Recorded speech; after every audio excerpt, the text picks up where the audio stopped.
Bonjour, nous allons dans cette vidéo décortiquer le fonctionnement des modèles de langage basés sur l'intelligence artificielle, comme le modèle GPT.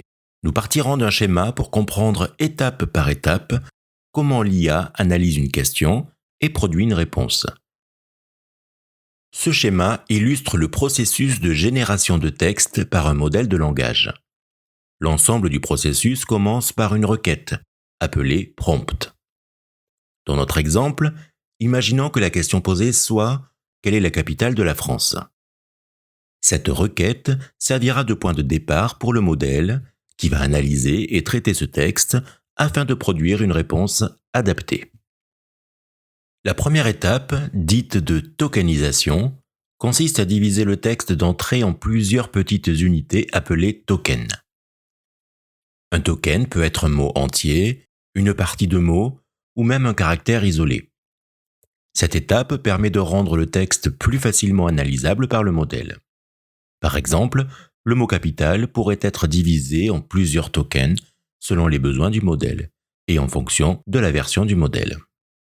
Une fois le texte découpé en tokens, chaque token est converti en un vecteur numérique. Ce vecteur est une représentation mathématique qui capture le sens et le contexte de chaque token. Cette transformation est cruciale, car elle permet au modèle de traiter le texte sous une forme qu'il peut comprendre et manipuler efficacement. Les tokens sous forme de vecteurs sont ensuite traités par le modèle de langage, qui est un réseau de neurones. Ce réseau a été préalablement entraîné sur d'importantes quantités de données textuelles, incluant des livres, des articles et des pages web. Cet entraînement permet au modèle de repérer les structures linguistiques, les relations entre les mots et le contexte général. En plus de cet apprentissage sur données textuelles, le modèle bénéficie souvent d'un entraînement supervisé, où des experts humains fournissent des exemples et des retours sur les réponses générées. Ce processus de renforcement affine la capacité du modèle à sélectionner les réponses les plus pertinentes. En d'autres termes, le modèle est guidé pour privilégier les réponses qui sont cohérentes et adaptées au contexte. Lorsque le modèle commence à générer une réponse, il le fait de manière itérative, token par token. À chaque étape, il choisit le token suivant en s'appuyant sur des probabilités calculées. Par exemple, après avoir généré la capitale de la France est, le modèle pourrait estimer que Paris est le token le plus probable pour compléter cette phrase. Ce mécanisme permet d'obtenir une réponse fluide et cohérente. Enfin, après avoir généré chaque token de manière séquentielle, le modèle produit une réponse complète. Dans notre exemple, il pourrait répondre la capitale de la France est Paris.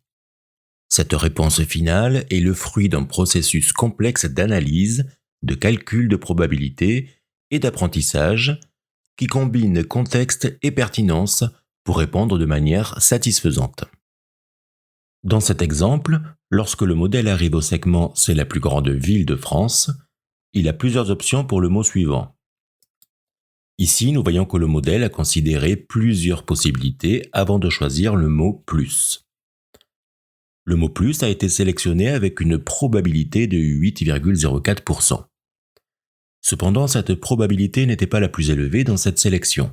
Le modèle a utilisé des critères contextuels pour s'assurer de la cohérence de la phrase. Pour résumer, voici les étapes clés.